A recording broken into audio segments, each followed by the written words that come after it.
Hello everyone, welcome to my channel English with trick.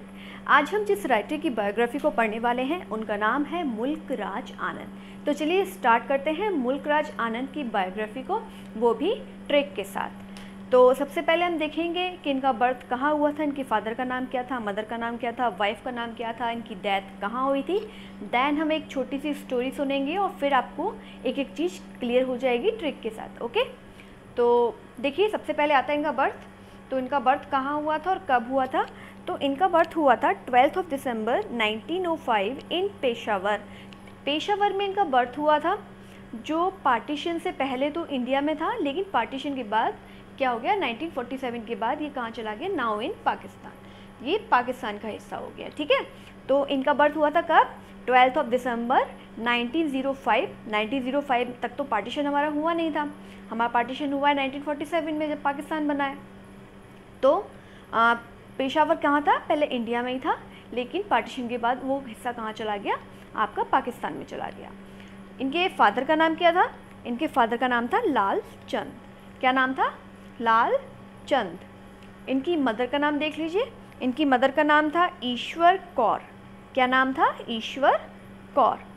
Wife, इनकी 2 बार शादी हुई थी। फर्स्ट टाइम इनकी शादी हुई थी 1938 में कैथलीन गैल्डर के साथ, और देन इनकी शादी हुई थी 1950 में, वो हुई थी शिरीन वजीफदार के साथ। ठीक है, अब इनकी डेथ देख लेते हैं, इनकी डेथ कब हुई थी और कहाँ हुई थी। तो इनकी डेथ हुई थी 28 सितंबर 2004 at Pune, Maharashtra in India. कहाँ हुई थी, महाराष्ट्र इन इंडिया में हुई थी। कब हुई थी, 28 सितंबर को, और 2004 में हुई थी। ठीक है, कहाँ पे, पुणे में हुई थी। ठीक है, पुणे कहाँ आता है आपका, महाराष्ट्र में आता है, और महाराष्ट्र कहाँ आता है आपका, इंडिया में आता है। ठीक है, अब हम इसको लर्न कैसे करेंगे। तो आप एक पहले छोटी सी स्टोरी सुन लीजिए। क्या सुननी है आपको स्टोरी, कि जो देखिए मैं केवल ये ट्रिक बता रही हूँ, इसको वाकई में मत मानिएगा। जब मैं आपको ट्रिक बताती हूँ या समझाती हूँ तो उससे पहले मैं क्लियर कर देती हूँ कि ये केवल ट्रिक के लिए मैं ऐसा बोल रही हूँ, आप ऐसा रियल में मत मानिएगा। रियल में वही मानिए जो लिखा हुआ है, जो थोड़ा बहुत मैं बताती हूँ आपको। ट्रिक मैं पहले ही क्लियर कर देती हूँ। तो क्या ट्रिक, क्या कहानी है, क्या ट्रिक है। देखिए आपको एक कहानी इमेजिन करनी है। क्या कहानी इमेजिन करनी है कि इनकी जो मदर थी, जिनका नाम क्या था, ईश्वर कौर, वो बहुत ज़्यादा क्या थी, ईश्वर की भक्ति में हमेशा लीन रहती थी, बहुत ज़्यादा भक्ति करती थी ईश्वर की। ठीक है, अब भक्ति करती रहती थी वो ईश्वर की। ईश्वर भी उनसे क्या हो गए, प्रसन्न हो गए एक दिन, और उनके मंदिर से बाहर आके बोले कि बताओ तुम्हें क्या चाहिए, मैं तुमसे बहुत खुश हूँ। तो उन्होंने कहा ज़्यादा कुछ नहीं चाहिए, बस एक काम कर दो। कि क्या, कि मुझे एक छोटा सा लाल दे दो, एक छोटा सा बेटा दे दो, जिसका क्या हो, चांद सा मुखड़ा हो। उनने कहा ठीक है, ईश्वर ने कहा ठीक है। अब आपने देखा होगा पहले की जो कहानी वगैरह आती थी, उसमें ऋषि मुनि कोई किसी को फल देता था कि ये फल खा लो तो आपके पुत्र पैदा हो जाएगा, ये फल खा लो। यहाँ पे ईश्वर ने क्या दिया, रिन साबुन। क्या दिया, रिन साबुन, कि लो इससे 28 बार जब नहाओगी, पूरे फरवरी का महीना चल रहा था, तो उनने कहा लो पूरे फरवरी इससे नहाओ। फरवरी में 28 डेज होते ही हैं, लीप ईयर में केवल 29 डेज होते हैं। लो पूरी फरवरी इससे नहाओ, 28 डेज इससे नहाओ। उसके बाद क्या होगा, उसके बाद एक चांद सा बेटा होगा तुम्हारे, और वो पूरे मुल्क पे क्या करेगा, राज करेगा, पूरे दुनिया पे राज करेगा। तो उन्होंने कहा ठीक है, तो उन्हें खा लिया और ये मुल्क का राज पैदा हो गए। ये सिर्फ एक ट्रिक थी, इसको रियल में मत समझिएगा। अब ये मैं आपको बता दे रही हूँ कि मैंने क्या चीज़ कहाँ से पिक करी है, कहाँ से क्या चीज़ ली है। आपको केवल कुछ चीज़ें याद रखनी है। क्या, कि देखिए अब मेरे पेंसिल पर निगाह रखिएगा। देखिए ईश्वर, मदर जो थी वो ईश्वर की बहुत ज़्यादा क्या थी, भक्त थी, बहुत बड़ी भक्त थी। तो ये चीज़ क्लियर हो गई कि मदर ईश्वर कौर थी इनकी। ठीक है, अब ईश्वर की भक्ति में क्या रहती थी, वो हमेशा बहुत ज़्यादा लीन रहती थी। तो इनकी वाइफ का नाम क्लियर हो गया। क्या नाम था इनकी पहली वाइफ का, लीन, कैथलीन, यहाँ से लीन उठा लीजिए। ठीक है, अब इनकी दूसरी वाइफ का नाम कैसे याद रखेंगे, क्योंकि ईश्वर ने क्या दिया था, रिन साबुन दिया था। देखिए रिन आ रहा है, शिरीन से रिन ले लीजिए। ठीक है, अब क्या हुआ कि ईश्वर कहाँ से आए, ईश्वर मंदिर से बाहर निकल के आए। बाहर यानी बारह, ठीक है, बारह बहारा। ठीक, फिर क्या हुआ कि क्या दिया उन्होंने, ईश्वर ने रिन साबुन दिया। क्या कहा कि तुम इससे पूरी फरवरी नहाओ, 28 दिन नहाओ। तो ये इनकी डेट ऑफ डेथ क्लियर हो गई। ठीक है, और पूरे 28 दिन नहा के तुम्हें क्या करना है, 28 दिन जब तुम नहाओगे तो तुम्हें एक चांद सा बेटा पैदा होगा। उनने क्या मांगा था ईश्वर से, एक लाल मांगा था। इनके फादर का नेम क्लियर हो गया, और कैसा मांगा था बेटा कि चांद सा मुखड़ा हो उसका, लालचंद्र, ये पूरा आपका क्लियर हो गया। ठीक है, सारी चीज़ें आपकी क्लियर हो गई। क्या क्या, बर्थ क्लियर हो गया, फादर क्लियर हो गया, मदर क्लियर हो गया, वाइफ एंड डेथ भी आपकी, डेथ की डेट भी क्लियर हो गई। अब डेथ का ईयर कैसे क्लियर करेंगे, देखिए जैसे 1905 है, यहाँ देख लीजिए 1905, 19 में एक प्लस कर दीजिए 20 बन गया। अब यहीं से उठा लीजिए आप, यहाँ पे एक और 0 बढ़ा दिया, ठीक है, यहाँ से उठा लीजिए, यहाँ से एक 4 में प्लस कर दीजिए तो ये 5 बन गया। इधर हमें 1 प्लस करना है, इधर 1 प्लस करना है, तो आपका इनका डेट ऑफ बर्थ और डेथ की डेट भी क्लियर हो जाएगी। एक बार और फटाफट से सुन लेते हैं, क्या सुनेंगे कि मुल्कराज आनंद। अच्छा, ईश्वर ने लास्ट में क्या कहा था कि मैं तुम्हें एक ऐसा बेटा देता हूँ कि तुम्हारी झोली क्या है, आनंद से, खुशियों से भर जाएगी, अब वो पूरे मुल्क पे राज करेगा। तो आपका ये मुल्कराज आनंद भी क्लियर हो गया कि हम किसके बारे में बात कर रहे हैं, मुल्कराज आनंद के बारे में बात कर रहे हैं। ठीक है, तो जल्दी से एक बार फटाफट और सुन लेते हैं। क्या सुनना है कि इनकी जो मदर थी, मुल्कराज आनंद की जो मदर थी, वो ईश्वर की बहुत बड़ी भक्त थी और उनकी भक्ति में हमेशा क्या रहती थी, लीन रहती थी। और एक बार क्या हुआ, वो उनकी भक्ति कर रही थी, तो क्या हुआ, भक्ति करके जैसे वो बाहर निकली मंदिर से, तभी ईश्वर उनसे प्रसन्न हो गए, बोले कि चलो ठीक है, तुम बहुत ज़्यादा मेरी भक्ति कर रही हो, मांग लो पुत्री, क्या वरदान मांगना है। तो वो तुरंत मंदिर से ईश्वर बाहर आ गए, बोले बाहर आ, हैं, वो बोली ठीक है मैं आ रही हूँ, तो बोले नहीं तुम रुको मैं बाहर आता हूँ, है ना। तो ईश्वर बोले रुक जाओ मैं बाहर आता हूँ, तो ये 12 क्लियर हो गया।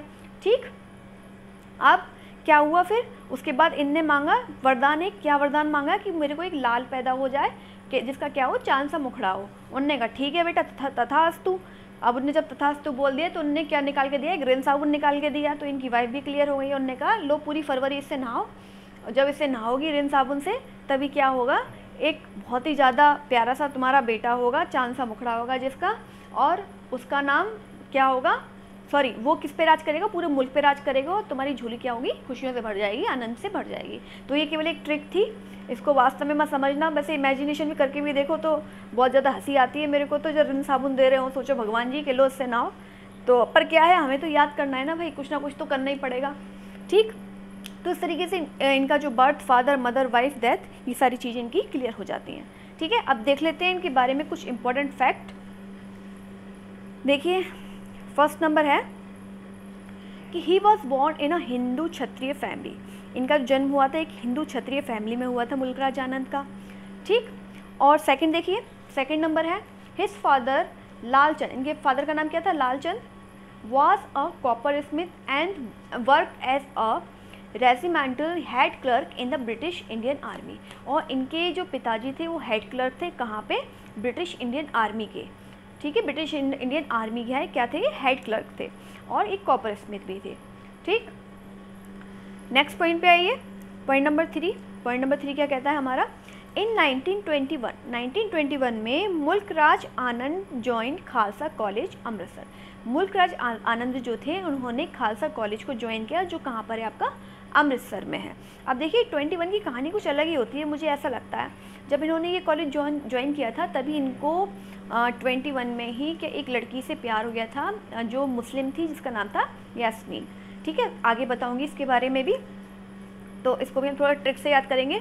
21 यानी कि 21 मांगी, इस तरीके से आप याद कर सकते हैं, अपनी गर्लफ्रेंड से किस मांग ली इन्होंने, तो आपको लर्न हो जाएगा कि खालसा कॉलेज इन्होंने यहाँ पे ज्वाइन किया था। यहीं पे क्या हुआ था, इनको एक लड़की थी यास्मीन, उससे प्यार हो गया था, एक मुस्लिम लड़की से प्यार हो गया था।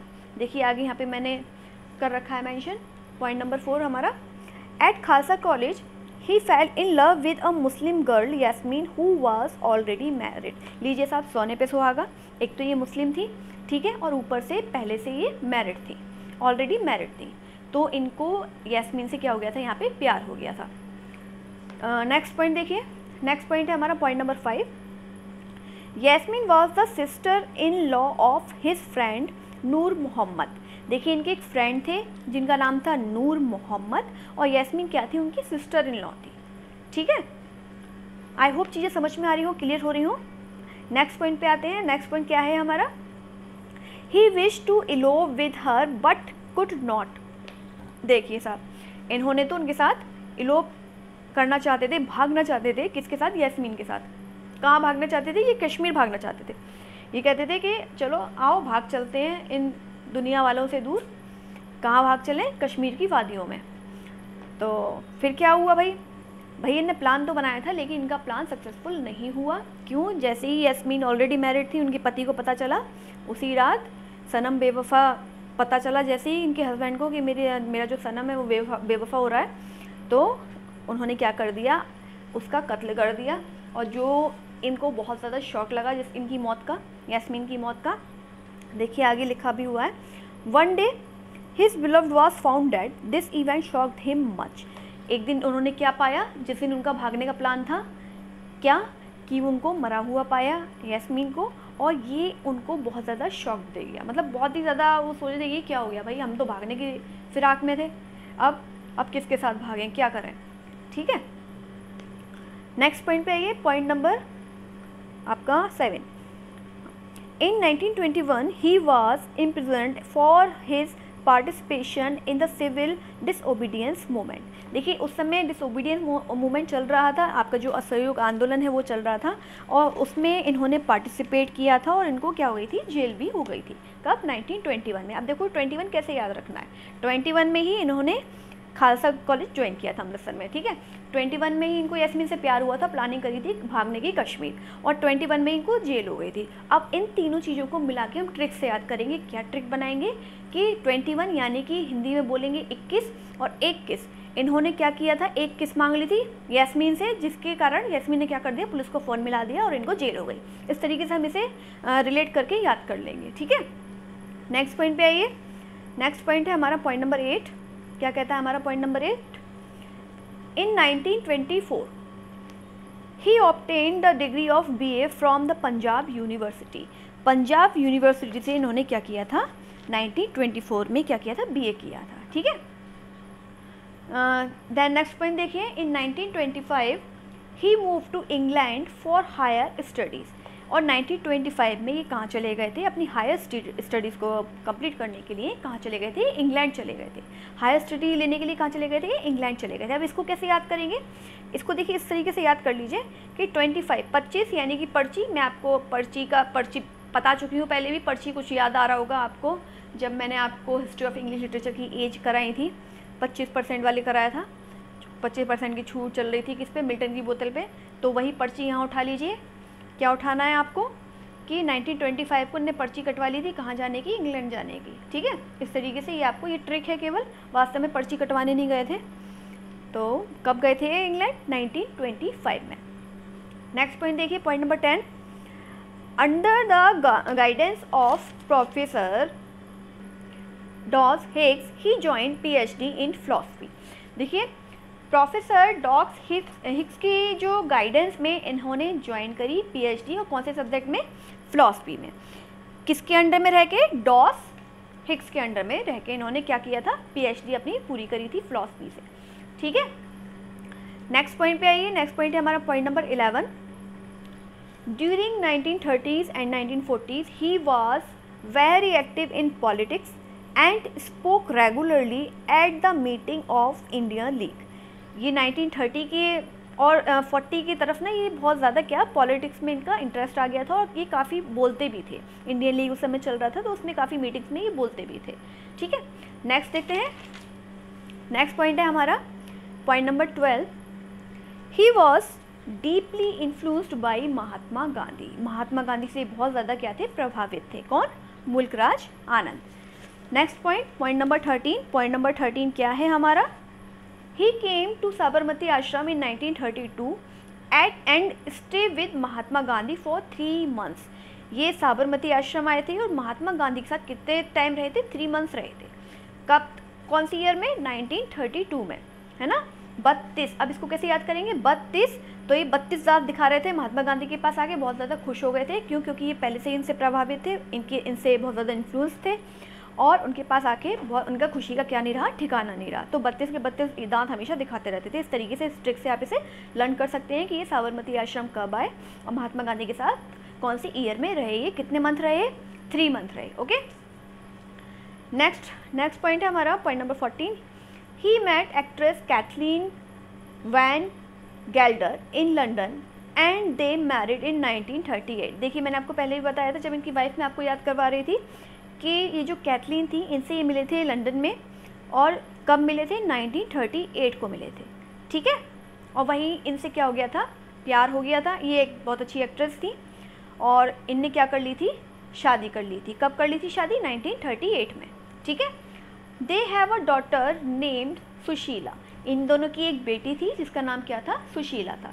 ठीक है। उसके बाद इनकी जो मैरिड लाइफ थी ज़्यादा अच्छी नहीं चली और 10 साल बाद इनका क्या हो गया था, डाइवोर्स हो गया था। पॉइंट नंबर 16 यही है हमारा कि दे गॉट डाइवोर्स्ड इन 1948। 1948 में इन दोनों ने क्या ले लिया था, डाइवोर्स ले लिया था। तभी तो दूसरी शादी करी थी, किससे, रिन साबुन से कि शिरीन से, शिरीन से रिन साबुन याद आ जाएगा आपको बहुत जल्दी। ठीक है। पॉइंट नंबर 17 देखिए, इन 1950 ही मैरिड शिरीन वजीफदार है, ये एफ है, वजीफदार अ क्लासिकल डांसर। ये जो शिरीन वजीफदार थी ये बहुत अच्छी क्लासिकल डांसर थी और इन्होंने इनसे शादी कब कर ली थी, 1950 में कर ली थी। ठीक है। पॉइंट नंबर 18 देखिए, पॉइंट नंबर 18 क्या कहता है हमारा, in 1946 he founded the fine art magazine Marg. इन 1946 में इन्होंने एक मैगजीन बनाई थी जिसका नाम क्या था, मैगजीन का क्या किया था, उसकी स्थापना की थी, मैगजीन की जिसका नाम क्या था, मार्क। ये इंपॉर्टेंट पॉइंट अक्सर आ जाता है कि कौन सी इन्हें पत्रिका की स्थापना की थी और कब की थी। इन्होंने मार्क नामक पत्रिका की स्थापना की थी और कब की थी, 1946 में की थी। ठीक है। नेक्स्ट पॉइंट पे आइए, नेक्स्ट पॉइंट है हमारा पॉइंट नंबर 19। क्या कहता है हमारा point number 19, he spend several years from 1948 to 1966 teaching at various university of Punjab. 1948 से लेकर 1966 तक इन्होंने पंजाब की कई सारी यूनिवर्सिटी में क्या करा है, बहुत बार इन्होंने कई यूनिवर्सिटियों में पढ़ाया है। जैसे आज किसी यूनिवर्सिटी में पढ़ा लिया, देन उसके बाद किसी और यूनिवर्सिटी में पढ़ा लिया। कब से कब तक, 1948 से लेकर 1966 तक। ठीक। नेक्स्ट पॉइंट देखिए, नेक्स्ट पॉइंट है हमारा पॉइंट नंबर 20। इन 1952, देखिए ये इंपॉर्टेंट पॉइंट है, इस पर इंपॉर्टेंट मार्क कर लीजिए। In 1952 he was awarded the international peace prize for the world peace. 1952 में इन्हें क्या मिला था, प्राइज़ मिला था। कौन सा प्राइज़ मिला था, इंटरनेशनल पीस प्राइज़ मिला था फॉर द वर्ल्ड पीस। ठीक है, संसार की शांति के लिए। ये याद कर लो आप, संसार की शांति। अब इसको हम कैसे ट्रिक से याद करेंगे, इसको हम कैसे ट्रिक से याद करेंगे, तो आप यहाँ पे देखो, गौर फरमाओ थोड़ा। 1952 को हम हिंदी में क्या बोलते हैं, बावन। ठीक है, क्या बोलते हैं, बावन। मैं जानबूझ के ऐसा लिख रही हूँ तोड़ तोड़ के, क्योंकि ट्रिक से याद करवाना है। और देखिए इसको उठा लीजिए, पीस को, यहाँ भी पीस है और यहाँ वर्ड पीस, ये भी पीस है। ठीक है। अब इनकी जो बात थी वो वन में चली गई थी, तो इनके घर में क्या हो गई थी, पूरे घर में सन्नाटा फैल गया था, शांति हो गई थी। इस तरीके से आप इसे लर्न कर सकते हैं कि इनकी जो बात थी, आप जानती हैं किसे कहते हैं। ठीक। तो इनकी बात कहाँ चली गई थी, वन में चली गई थी। और उनके वन में जाने के बाद क्या हो गई थी, इनके घर में शांति हो गई थी, सन्नाटा फैल गया था। कहते हैं ना, कुछ चला जाता है तो भाई बुरा लगता है। ठीक। तो इस तरीके से, इस ट्रिक से आप इसे लर्न कर सकते हैं इजीली। नेक्स्ट देखिए पॉइंट नंबर 21। पॉइंट नंबर 21 क्या कहता है हमारा, देखिए इन 1967 ही वॉज अवॉर्डेड पद्म भूषण। 1967 में इन्हें कौन सा अवार्ड मिला था, पद्म भूषण अवार्ड मिला था। ये भी आपका क्या है, ये भी आपका इम्पोर्टेंट पॉइंट है, इसे भी आप इम्पोर्टेंट टिक कर लीजिएगा। क्या करना है आपको कि 1967 में इनको अवार्ड मिला था, कौन सा अवार्ड, पद्म भूषण। नेक्स्ट आइए, नेक्स्ट पॉइंट है हमारा point number 22। He served as a fine art chairman at Lalit Kala Academy from 1965 to 1970। ये ललित कला अकेडमी के चेयरमैन भी रह चुके हैं। कब से कब तक रह चुके हैं, 1965 से लेकर 1970 तक। ठीक है। नेक्स्ट देखिए, नेक्स्ट पॉइंट पे आइए। नेक्स्ट पॉइंट है हमारा point number 23। He became the president of Lokayukta trust in 1970। 1917 में ये प्रेसिडेंट बने थे। कहाँ के प्रेसिडेंट बने थे, लोकायुक्त ट्रस्ट के। ठीक। नेक्स्ट देखिए, नेक्स्ट पॉइंट है हमारा पॉइंट नंबर 24। क्या कहता है हमारा point number 24, in 1971 he got Sahitya Akademi award for morning face. इनका एक वर्क है मॉर्निंग फेस, उसके लिए इनको मिला था साहित्य अकेडमी अवार्ड। और वो कब मिला था, 1971 में। ठीक है, ये भी आपका इम्पोर्टेंट है, इसे भी याद करिएगा कि 1971 में इन्हें क्या मिला था, साहित्य अकेडमी अवार्ड, या आप इस तरीके से याद कर लीजिए, सही सही, देखिए सही यहाँ से साहित्य से सही उठा लीजिए, ठीक है। हाँ, इस तरीके से आप याद कर लीजिए, देखिए यहाँ से आप उठाइए, ऐसा करिए, 21 वाला भी ऐसे याद कर लीजिए, 1967 है ना, तो 67 की एज में भी इस तरीके से आप याद कर लो, हाँ हो जाएगा। देखो 67 की एज में भी ये क्या रहते थे, भूषण से शान उठा लीजिए, 67 की एज में भी ये शान से रहते थे, ठीक है। और 71 की एज में आते आते भी जब इन्होंने अपना फेस देखा, मॉर्निंग में फेस देखा था, तो क्या हो गया था, इनने कहा सही है अभी तो, मतलब अभी बुढ़े नहीं हुए हम। इस तरीके से आप इसे थोड़ा सा भाई इमेजिन करके याद कर लीजिए। क्या याद करना है, देखिए एक बार और बता दे रही हूँ तो आपको दोनों चीज़ें लर्न हो जाएंगी। क्या कि 1967 आपको पहले लर्न करना है, क्या कि पद्म भूषण मिला कैसे, भूषण से शान उठा लीजिए, 1967 से 67 उठा लीजिए, ठीक है। कि 67 की एज में क्या जीते थे, शान से जीते थे, और तब भी ऐसा नहीं लगता था कि ये बुढ़े हैं। और 70, यहाँ तक कि 71 की एज में भी जब ये अपने मॉर्निंग में फेस देखते थे उठ के, तो इनको लगता था वाह क्या सही कुदरत ने मुझे चांद सा रूप दिया है। जैसे मैं आपको बता ही चुकी हूँ, चांद सा लला मांगा था इनकी माँ ने, तो वही उस तरीके से आप इसे रिलेट करके लर्न कर सकते हैं, ठीक। तो आपको ये भी चीज़ क्लियर हो जाएगी। इनका जो इंपॉर्टेंट 2 पॉइंट है कि इन्हें पद्म भूषण कब मिला था, साहित्य अकेडमी अवार्ड कब मिला था, ठीक है। अब लास्ट पॉइंट देखते हैं, इनकी डेथ कब हुई थी, कैसे हुई थी। देखिए, he died of pneumonia in Pune on 28 सितंबर 2004 एट द एज ऑफ 98, ठीक। 98 की उम्र में, बस 2 साल ही, 2 साल क्यों बल्कि और कम, है ना, मतलब 1 साल 3 महीने करीब रह गए थे इनको पूरी जो सेंचुरी पूरी करने में अपनी। तो 98 की उम्र में निमोनिया के कारण इनकी मृत्यु हो गई थी। निमोनिया की, अच्छा ये अक्सर आ जाता है एग्ज़ाम में क्वेश्चन, और ये आ भी चुका है पीजीटी में क्वेश्चन, कि इनकी जो मृत्यु हुई थी किस बीमारी के कारण हुई थी, तो वही थी निमोनिया के कारण, ओके। देखिए, इसमें इनके जो वर्क है मैं किसी भी बायोग्राफी में इंक्लूड नहीं करती हूँ, क्यों, क्योंकि मुझे ऐसा लगता है, ये मेरी पर्सनल थॉट है, कि अगर बायोग्राफी में वर्क भी इंक्लूड कर दिए जाते हैं तो वो बहुत ज़्यादा खिचड़ पिचड़ हो जाती है, खिचड़ी पक जाती है। बायोग्राफी में उनके जीवन को रखिए, देन वर्क की मैं अलग से, सबकी वर्क की अलग से वीडियो बनाऊँगी, वो भी ट्रिक के साथ, ठीक है। सबकी ईयर वियर सब मैं करवाऊँगी ट्रिक से। तो यहाँ पर ये ख़त्म होता है इनकी डेथ के साथ। आई होप वीडियो अच्छा लगा हो, समझ में आया हो, और वीडियो अच्छा लगा हो तो लाइक, सब्सक्राइब और शेयर करना ना भूलिएगा। Thank you very much.